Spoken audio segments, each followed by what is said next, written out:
Assalamualaikum warahmatullahi wabarakatuh. Perkenalkan, nama saya Alfira Sofatunisa, NPM 182151062.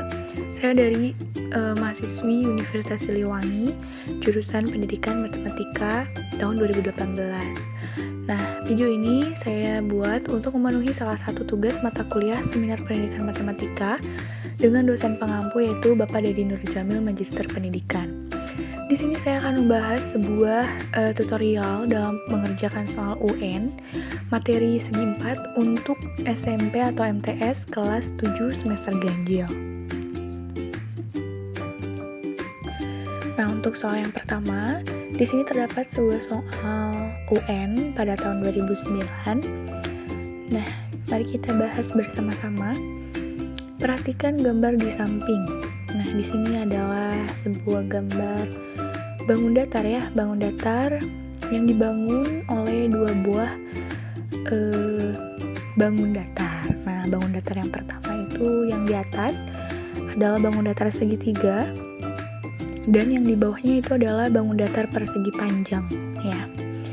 Perhatikan gambar di samping. Nah, kita harus memperhatikannya kan. Terus soalnya adalah keliling bangun ABCDE adalah, nah ternyata kita harus mencari keliling dari sebuah bangun ABCDE di mana bangunnya itu terdiri dari dua bangun datar. Yang pertama adalah segitiga dan yang kedua adalah persegi panjang. Lalu bagaimana cara pengerjaannya? Nah, oke, yang pertama kita mencari dulu sebuah keliling dari persegi panjang ya. Nah, keliling persegi panjang. Karena persegi panjang ini berhimpitan dengan segitiga, maka kita hanya menghitung yang garis penuhnya saja. Nah, garis titik-titiknya itu tidak dihitung ya, karena itu sudah menyatu dengan segitiganya. Nah, seperti itu. Maka keliling persegi panjang kan panjang ditambah lebar ditambah lebar. Nah, ya kan, karena ini panjangnya hanya satu, maka EA ditambah AB ditambah BC. Nah, EA-nya berapa? EA-nya 10 cm. Karena sejajar dengan BC ya, jadi sama 10 cm. Lalu AB-nya berapa? AB-nya 15 cm. Nah, dan yang terakhir adalah BC. BC adalah 10 cm. Tadi sudah dijelaskan. Nah, maka 10 ditambah 15 ditambah 10 adalah 35 cm. Nah, sudah diketahui untuk keliling persegi panjang yaitu 35 cm. Lalu yang selanjutnya kita akan mencari keliling yang kedua atau keliling bangun datar yang kedua yaitu keliling dari segitiga. Nah, bisa kita lihat ya, segitiga di sini sisi DC itu sudah diketahui panjangnya yaitu 9 cm. Nah, sedangkan panjang ED ini belum diketahui nih berapa.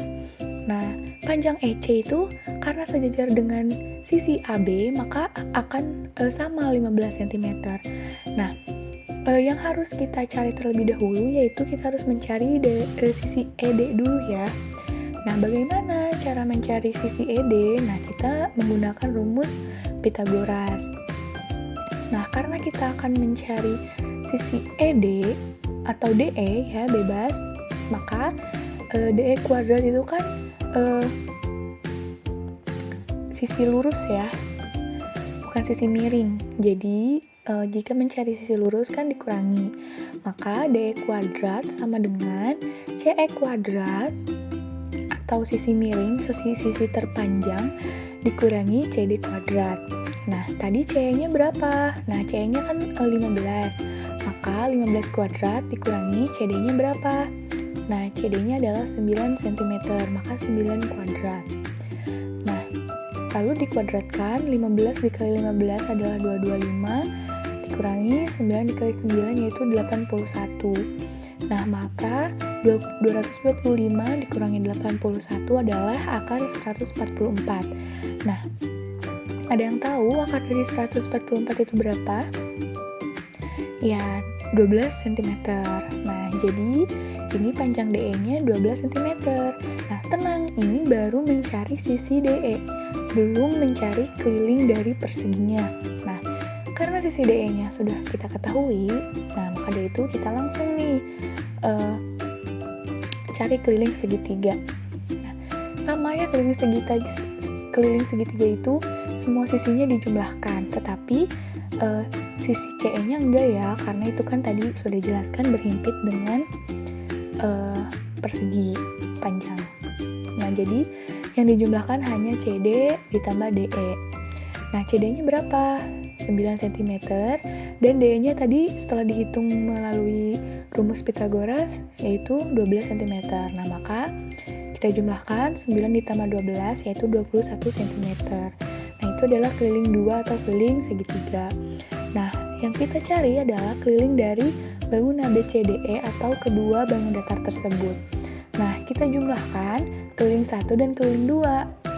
Tadi keliling 1 berapa jumlahnya? 35 cm, dan keliling 2 jumlahnya 21 cm. Nah, maka dijumlahkan 35 ditambah 21 sama dengan 56 cm. Nah, maka jawaban dari pertanyaan ini adalah 56 cm. Terima kasih. Nah, sekian penjelasan yang dapat saya sampaikan. Mohon maaf apabila terdapat banyak kesalahan dalam pengerjaan ataupun dalam pengucapan. Terima kasih. Wassalamualaikum warahmatullahi wabarakatuh.